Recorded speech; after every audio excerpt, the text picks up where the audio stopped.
Okay, everyone, welcome back to the third lecture video in the online series for Philosophy 102 Ethics. Today we're going to continue our discussion of the meaning of life that we began in our previous video. And let's sort of bring back to mind some of the points we made last time. So the main point of the last video was really just to introduce the concept of a meaningful life, to get us thinking about that a little bit, and to distinguish it from a happy or pleasurable life. And remember, one of the ways we did this was with the experience machine thought experiment. We said, well, okay, so imagine, this is Nozick's example, imagine that you could have a machine that would allow you to simulate any set of experiences you want. I even added the additional idea that, well, let's say the machine could scan your brain, know exactly what set of experiences, what sort of life would bring you the most overall pleasure. Okay, so the question that Nozick poses is, would you want to plug into the machine? And he thinks you wouldn't, and he thinks this shows that hedonism is false, because something other than pleasure must matter to you. He thinks those things are contact with reality, or being able to be free and in control of your actions and your lives, right? Being an autonomous individual. He thinks that pleasure is important, but we value those things even more than pleasure, so we wouldn't give them up just for maximum pleasure in our lives. Now, the reason this matters for us is because I think the experience machine is a good sort of gateway, or a good way to start thinking about the question of meaning. Because let's say you did decide to plug into the experience machine. Your entire life is simulated, you're living a very happy life from the inside, as Nozick says. Another question you could ask yourself is, even if I have the happiest, most pleasurable life, does my life matter? Is my life meaningful in any significant sense? Because one could answer, and this would be a controversial answer, but one could say at this point that even if you have a very happy life, you have a completely meaningless life. And if that's true, and I invite you to think more about whether you agree with that or not, but if that's in fact true, that means if you are concerned about living a life that matters, that living a life that's meaningful, it's going to take more than the pursuit of pleasure, even, I would suppose, even the higher pleasures. It's going to take more than just thinking about how to make oneself happy. And so it's with this in mind, that difference between happiness and meaning that I was really trying to bring out last time. It's with this in mind that I want to jump today into Richard Taylor's article, The Meaning of Life. So there's really three main points that Taylor wants to establish in this article. First, he wants to give a definition of what he thinks is the fundamental characteristic of meaninglessness, right? So basically wants to outline what would it mean to live a life that completely lacks any meaning at all. Okay, so he does that. He identifies that core characteristic of meaninglessness. Then, once he's done that, perhaps depressingly, he argues that this characteristic of meaninglessness applies to all biological life, including human life. So whatever it is we think that would make a life completely pointless, completely meaningless, he thinks characterizes human life. But, and this is his third conclusion, this third point he wants to make, despite that fact, he still thinks that there is a way in which we can say that humans live meaningful lives, although perhaps not quite in the way we might expect. Okay, so let's start with the first point he wants to make. This idea that he wants to establish what does it mean to live a meaningless life. And here's how he explains what he's going to do. He says that if the idea of meaningfulness is difficult to grasp in this context, so that we are unsure of what sort of thing would amount to answering the question, the idea of meaninglessness is perhaps less so. So he says, well, meaningfulness, that's a difficult question. But he says, I think we can get an easier grasp on what a meaningless life is. And he says, if then we can bring before our minds a clearer image of a meaningless existence, then perhaps we can take a step forward, a step toward coping with our original question by seeing to what extent our lives, as we actually find them, resemble that image. Okay, so he's looking for an image of meaninglessness. What is the image that he uses? So here, Taylor appeals to this ancient myth of Sisyphus. This is it's a story that's been told in a number of different ways and in different places. But this is Taylor's recounting of it. So he says, a perfect image of meaninglessness of the kind we're seeking is found in the ancient myth of Sisyphus. Sisyphus, it will be remembered, betrayed divine secrets to mortals, and for this he was condemned by the gods to roll a stone to the top of a hill. The stone then immediately rolled back down again to be pushed to the top by Sisyphus, to roll down once more, and so on again and again forever. So here's the picture that he's painting, right? We have this guy, Sisyphus. He's condemned by the gods to roll this stone up the mountain. Once he gets to the top, it comes back down. He goes back to the top, back down, back to the top, back down, forever and ever, for all eternity. Okay. Now, he thinks this is the sort of perfect image of meaninglessness. He says, now in this we have the picture of meaningless, pointless toil, of a meaningless existence that is absolutely never redeemed. And skipping down a little bit, he says, his repetitive toil is his life and reality, and it goes on forever, and it is without any meaning whatever. Nothing ever comes of what he's doing except simply more of the same. Not by one step, nor by 1,000, nor by 10,000 does he even expiate the smallest token of sin against the gods. So it's not like the gods were punishing him, and if he just rolled the stone up the hill enough times, he would finally, have served his time, have gotten rid of his sins. No, they just said, you have to roll this stone up and down the hill forever. Nothing comes of it, nothing at all. Okay, so a few things. Taylor believes you'll agree at this point that the life that Sisyphus leads in this little story is meaningless. The question is, why? What is it about this life that is meaningless? What is it about this life which seems so pointless? And Taylor explains it in the following way. He says, well, from this story we can determine the defining characteristic of meaninglessness. It's repetitious, cyclical activity that never comes to anything. So another way of putting it, a completely meaningless life would be one where you do the same thing over and over and over again to no point in purpose. And he has a couple of other nice examples that I think really get this point across. I'll read through the second one. He says, we can imagine two groups of prisoners, one of them engaged in digging a prodigious hole in the ground that is no sooner finished than it is filled in again by the other group. The latter then digging a new hole that is once filled in by the first group, and so on endlessly. And of course, at this point, this might bring to mind our discussion from the previous video about bullshit jobs. Because, this is a prisoner he's talking about, but it's certainly a sort of very pointless labor. You're literally digging a hole to have it filled in by someone else. You can imagine, for instance, another sort of image of perhaps an administrator coming up with documents and forms that are then put to that person's subordinates to be filled out to no point in purpose, to then produce more documents to be filled out to, again, no point in purpose for all of eternity, right? So what ties all these images together is this sense that engaging in the same sort of activity for a long period of time, maybe forever, for which it's not clear why we're doing it in the first place. All right, so this is what he thinks is the defining characteristic of meaninglessness. Now, one thing to think about here is, notice in his definition, he has these two parts, repetitious, cyclical activity that never comes to anything. So those two parts. And one thing to think about is this first part really necessary for a meaningless life? Does it actually matter? So if you go back to Sisyphus, does it actually matter that he's doing the same thing over and over again? That undoubtedly that makes his life more boring. But if instead, if the gods had given him a multitude of different tasks to do, none of which served any purpose other than just, they were forcing him to do it, we might wonder whether that would be a meaningful life, or whether that life would have any more meaning. And Taylor seems to suggest, in fact, that it wouldn't, right? One of the things he points out is that when you think about Sisyphus, one of the things you probably think about, oh my God, that would be horrible. I'm pushing a boulder up a very large mountain for long periods of time. How tired would I be?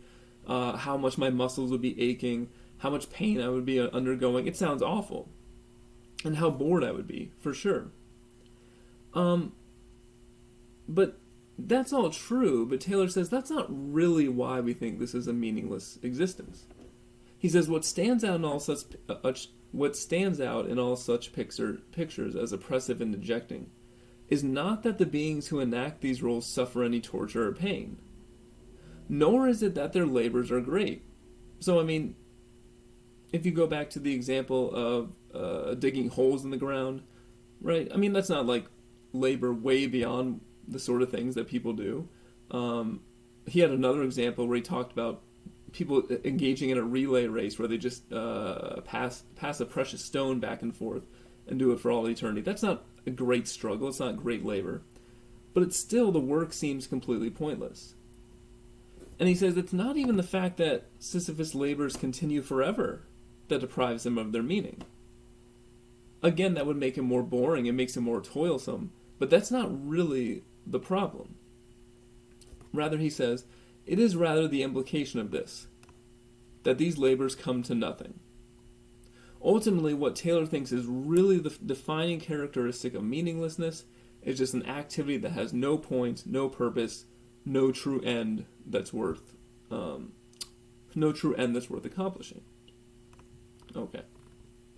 Now, at this point, one question you might want to ask yourself, and it is a question that Taylor does ask himself, are there any ways we could change the story about Sisyphus which might make it such that Sisyphus would be leading a meaningful life? Maybe not an enjoyable life, maybe not a life we would love to have, but for all that, maybe still a meaningful life. And in fact, Taylor gives two different modifications of the story to bring about different ways in which Sisyphus might ultimately lead a meaningful life, if we change the story up a little bit. So, here's the first modification. He says, but if we suppose that these stones, instead of rolling back to their places as if they had never been moved, were assembled at the top of a hill and they're incorporated, say, in a beautiful and enduring temple, then the aspect of meaninglessness would disappear. So first, he says, originally we imagined Sisyphus just rolling the stone up the hill for no reason, but let's say the god said, you got to roll all these stones up the hill because eventually they'll come together, they'll be used to construct this beautiful and enduring temple. And again, you can imagine, excuse me, you can imagine this takes a very long time. You can imagine it's not enjoyable. You can imagine it's painful and there's a lot of suffering. But once we put an end, once we put a point and purpose at the end of our actions, then it seems like we're starting to say, okay, well, this suffering, this pain I'm going through is worth it. There's at least something at the end of this that I'm trying to do. So that'd be one way to change up the story, and it seems like it might give Sisyphus a meaningful existence. Taylor also considers a second modification of the story. And this one's a little, right, it's perhaps not something you might think of initially. So he says, let us suppose that the gods, while condemning Sisyphus to the fate just described, at the same time, as an afterthought, wax perversely merciful by implanting in him a strange and irrational impulse, namely a compulsive impulse to roll stones. So now what are we imagining? Same situation as before. Here's Sisyphus rolling the stones up the hill, them rolling back down. The gods have ordered him to do this, but in the way that Taylor puts it, they did something that's perversely merciful. They implanted him this weird desire just to roll stones for the rest of his life. So as he's doing this, even if it's, again, painful and difficult, he's saying, rolling stones is great. I'm having so much fun. This is the one thing that I'm obsessed with. And in this case, notice we're not even imagining that there's some great and enduring temple that Sisyphus is rolling these stones up the mountain to build. He's just rolling because he likes to roll the stones, and that's pretty much it. Okay, now, one of the interesting things about this modification of the original story is that Taylor says the gods waxed perversely merciful. And this might be your reaction when you think about, if you were to ask yourself, okay, in virtue of giving Sisyphus this desire, were the gods merciful to him? Did they benefit him? Did they help him? Or did they do something perverse? Did they do something misguided? Did they do something that didn't benefit him at all, that really harmed him? And there's a sense in which it might seem like either, right? I mean, if he has this desire to roll the stones, you might say, well, that's better for him. Now he's enjoying what he's doing. And that seems like a good thing. At the same time, Sisyphus has fundamentally been brainwashed. His desires have been totally changed around from what they would normally be. The only reason he likes rolling these stones so much is because the gods have programmed him to like them. And this is sort of worth thinking about, because this can be seen as a metaphor for human life in general. If you're engaging in some activity that you really enjoy, it's satisfying one of your desires, to make that activity meaningful, is it enough that you just want to do it, that you like to do it, that you enjoy it? Or do we say, well, is that a good desire to fulfill? Is that a worthwhile activity in and of itself? And so it's that conflict that I think is the reason Taylor is going to say that this is a perversely merciful action. It's merciful because it seems to let him enjoy what he's doing, but it's perverse in that it's a sort of weird brainwashing. Okay, so, but in any case, we have these two different modifications. And he gives a little more explanation of this second modification, because he wants to really, this is going to be very important for him, as we'll see later on. In the second modification, where the gods have simply given him this desire to roll stones, notice he says exactly the same things happen as before. The only change is in Sisyphus' view of them.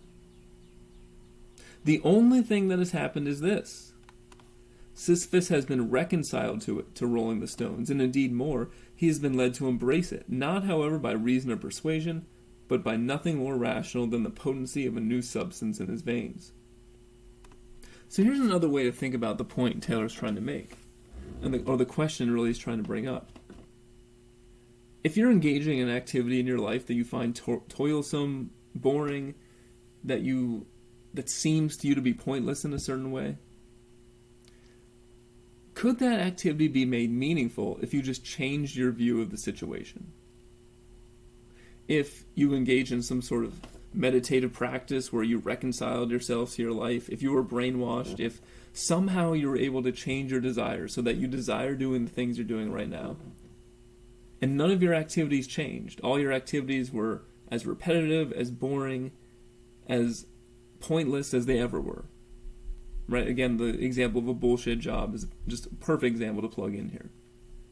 You're doing all the same things as before. Can you make your life meaningful just by looking at it a different way?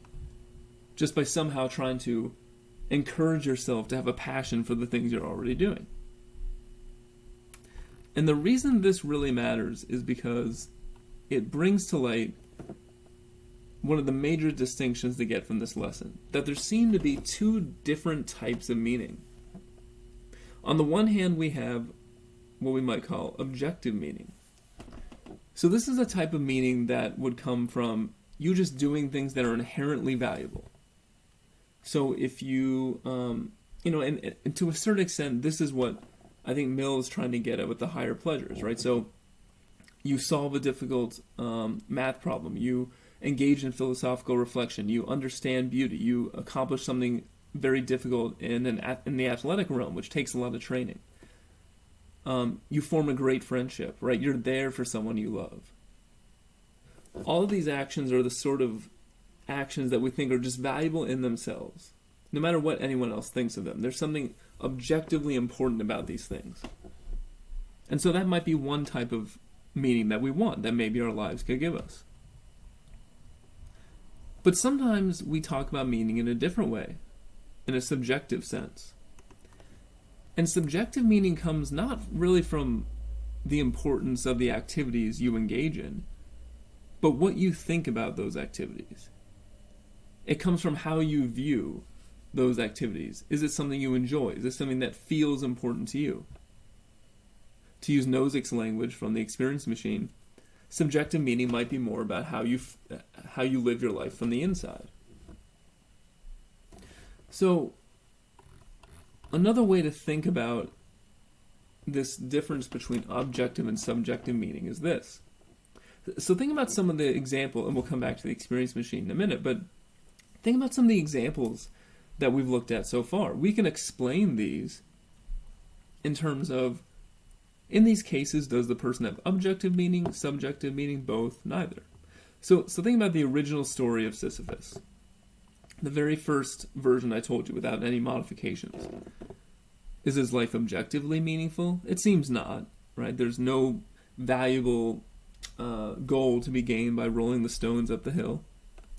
Is it subjectively meaningful? Well, no, he doesn't enjoy it either. It's just pain and suffering and toil and boredom. So the original Sisyphus story seems to be one in which there can't be any sort of meaning. Okay, well, what about the two modifications? So think about the modification where we imagine Sisyphus is rolling the stones up the hill in order to build a beautiful temple. Well, now, it still seems like his life doesn't have subjective meaning necessarily, right? I mean, it depends on the details of the case, but you can imagine Sisyphus saying something like, well, I don't really care that much about this beautiful temple. It's not how I would like to spend my time. I was also forced into doing this by the gods, so it's not something that fulfills me personally. But he might be able to recognize, say, well, this is an activity that's objectively meaningful.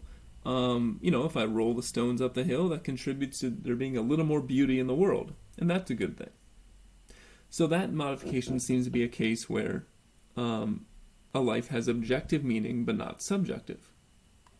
And consider the case of John Stuart Mill we talked about last time. You'll remember we talked about the case from his autobiography, where Mill essentially says, I have all these great goals, these great ambitions. I want to make the world a better place. I want to make the world more free, more equal, etc. And then eventually when he imagines himself doing all those things, he finds it doesn't fulfill him. And I think this is a similar sort of case, right? Because making the world more free, more equal, more just, more happy, we might say these are objectively meaningful things. Making the world a better place is objectively good. But it wasn't satisfying to him. It wasn't fulfilling to him. It wasn't something that, he found he had any passion for. This is what caused him to fall into the depression. And so it would seem to lack subjective meaning. And then, so let's also consider the second modification. The one where Sisyphus has been given this strange impulse and desire to roll stones. Now, the activity is still just as objectively meaningless as it ever was. It's not, the stones aren't going to build some great temple. They're just going to be rolled up and down for all eternity. But because he has this very weird impulse to do that thing, we might say his life has subjective meaning. Okay, so first you can see that these two things can come apart. We might say a life has objective meaning, subjective meaning, maybe both or neither. And one thing for you to think about a little further is, and it was really the question I sort of opened up with, we might say life in the experience machine has subjective meaning insofar as it's pleasurable and you're enjoying yourself. Is it objectively meaningful? Well, you're just hooked up to a machine in a tank somewhere with no contact with reality. Someone like Nozick, I imagine, would say that, well, no, the experience machine life isn't really all that objectively meaningful. Okay, so that's the first distinction to keep in mind. Now, so what Taylor eventually does is he says, well, let's look at human life in a realistic way from the point of view of objective meaning. And the first thing he does is now he says we have the defining characteristic of objective meaning. If human life is objectively meaningful, then it must be the opposite of endless pointlessness, and it must have some significant culmination. So we're asking the question, is human life objectively meaningful? We'll come back to subjective at the end of looking at this article. But we're asking, is human life objectively meaningful? And if it is, it better not just be endless pointlessness, and there better be some significant end, culmination, goal that we eventually achieve. So we have to ask ourselves, is that true of human life?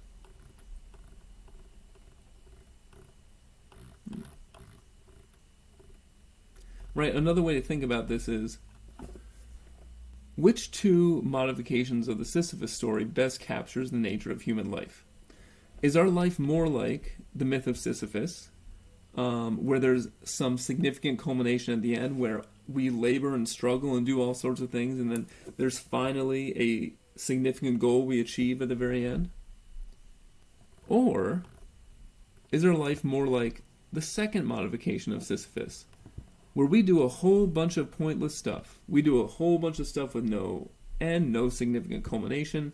We build a lot of things that are ultimately going to be destroyed. But we're very obsessed with doing it. Although nothing we do has any significant endpoint, nothing we do will last or endure forever, we are, at least in the moment, very passionate about doing it, and we care a great deal about it. So which of these two is our life like? Now, the way Taylor wants to approach this is he's going to say that human life, and in fact all biological life, is completely objectively meaningless. He's going to have some things to say about subjective meaning, but from an objective point of view, he's going to say our lives are objectively meaningless. And he's not going to start with human beings. He's going to start with other forms of biological life. So he has this example of these glowworms in New Zealand. So let's see what he has to say about these. He says, thus, for example, there are caves in New Zealand, deep and dark, whose floors are quiet pools and whose walls and ceilings are covered with soft light.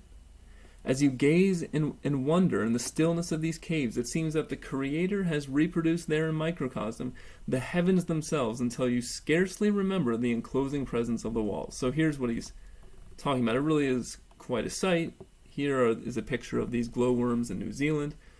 And when you look at it in this way, it's beautiful. It's almost breathtaking to see this sort of sight when you look at it from a distance.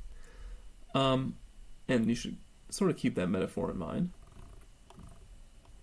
But then he says, as you look more closely, however, the scene is explained. Each dot of light identifies an ugly worm whose luminous tail is meant to attract insects from the surrounding darkness. As from time to time one of these insects draws near it, it becomes entangled in a sticky thread lowered by the worm and is eaten. This goes on month after month, the blind worm lying there in the barren stillness waiting to entrap an occasional bit of nourishment that will only sustain it to another bit of nourishment until what? What great thing awaits all this long and repetitious effort and makes it worthwhile? Really nothing. And he goes on to explain how this cycle continues. These adults, as soon as they have mated and laid eggs, are themselves caught in threads and devoured by the cannibalist worms, often without having ventured into the day, the only point to their existence now having been fulfilled. So, what is the point he's trying to make here? We see this beautiful scene. We see this arresting scene of the glowworms in this cave in New Zealand. But when you look closer at what's actually going on, just an endless cycle of being born, growing, only to be eventually cannibalized. And this goes on forever. This whole biological cycle just reproduces itself generation after generation after generation. And this is exactly the sort of cycle that you see in all biological life. He says all living things present essentially the same spectacle.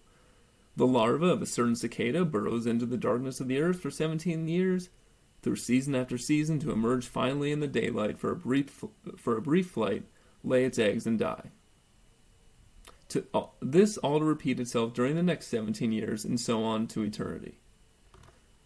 So the cicada, right, underground for 17 years, hatches up, only to die, to bury its eggs again, to do this 17 years later, again and again and again.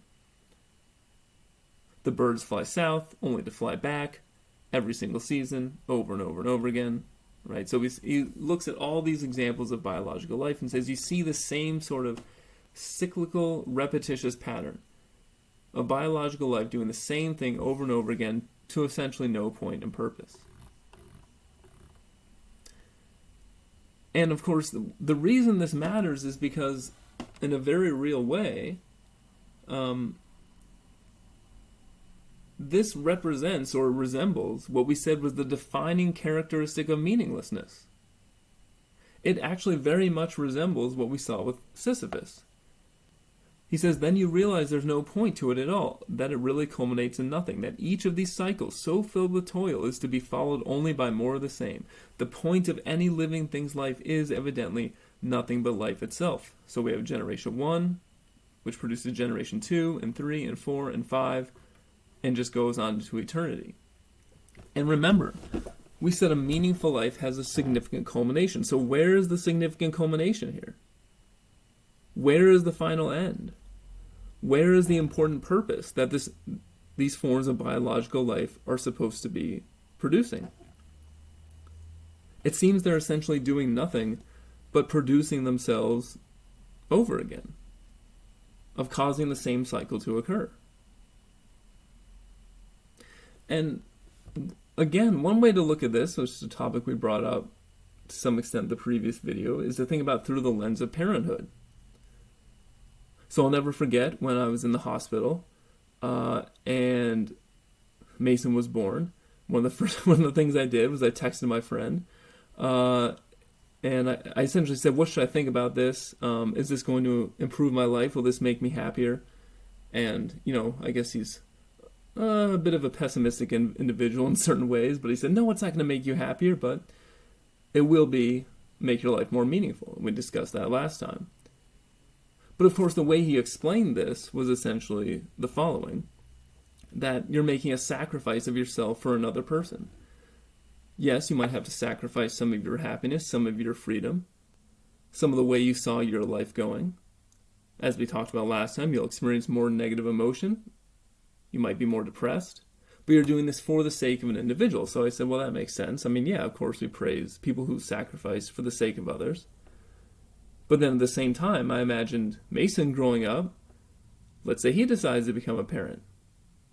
What's the justification for that? Well, Mason is sacrificing for the sake of someone else.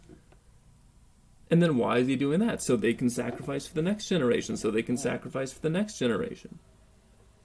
And when you start to play it out like that, you might seriously begin to wonder, where is the significant culmination? Just like any other form of biological life, if every human generation is also just being born, reproducing and sacrificing for the next generation so they can do the exact same thing, then where is all this going? And that's what Taylor says. He says, this life of the world thus presents itself to our eyes as a vast machine, feeding on itself, running on and on forever to nothing. And of course, we are part of that life. Okay, so why does all of that matter? What does all this mean? All right. It means that our lives are very much like Sisyphus. He thinks the original story of the myth of Sisyphus, actually, and probably the second modification, where Sisyphus was sort of obsessed with rolling stones, very much represents our actual lives. He says, we toil after goals, most of them, indeed every single one of them, of transitory significance. And having gained one of them, we immediately set forth to the next. So think about this. You probably have goals to, get a good grade in this class so you can graduate college, maybe attain gainful employment, find long-lasting, loving relationships, or maybe just collect stamps, whatever you want to do. But we have all sorts of series of goals which guide and direct our actions. And once we accomplish one of these goals, we just move on to the next, to the next, to the next. And then you have to ask yourself the question, well, how significant are any of these goals, these things I achieve? Do any of them qualify as a significant culmination of human life? Taylor says, and if we think that, unlike Sisyphus, these labors do have a point in that they culminate in something lasting and independently of our own deep interest in them, very worthwhile, then we simply have not considered the thing closely enough. So think about anything you're trying to pursue. Think about anything the human race as a whole is trying to pursue. Is there any sense in which you would say that those things matter in and of themselves? Is there any sense in which you would say that those things would be important even if no human being cared about them?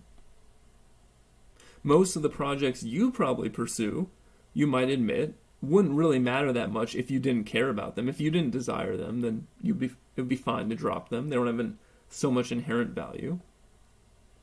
So why would it be different for the human race as a whole?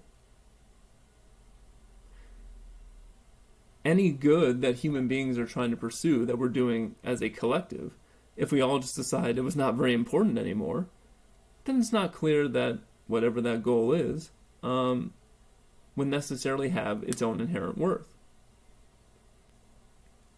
And so he thinks that human life is very much just like the life of the cicadas, the life of the glowworms. Everyone's life thus resembles one of Sisyphus' climbs to the summit of his hill, and each day of it one of his steps. The difference is that whereas Sisyphus himself returns to push the stone up again, we leave this to our children. So over the whole vast life of the human species, every step along the way, every generation, right, is kind of like one of Sisyphus' steps up the hill. Or maybe we'll say one of his climbs up the hill. And whereas, each generation dies out and doesn't finish the task, whatever that is, we just leave it to our children. We leave it to the next generation, who leave it to the next generation. So for that reason, he's going to say that human life is objectively meaningless. There is no final significant culmination to the things we do. It is very much a cyclical, repetitious cycle.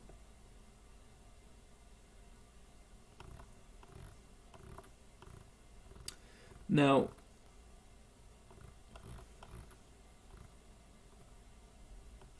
yeah, so I think I'm going to change up the plan a little bit here.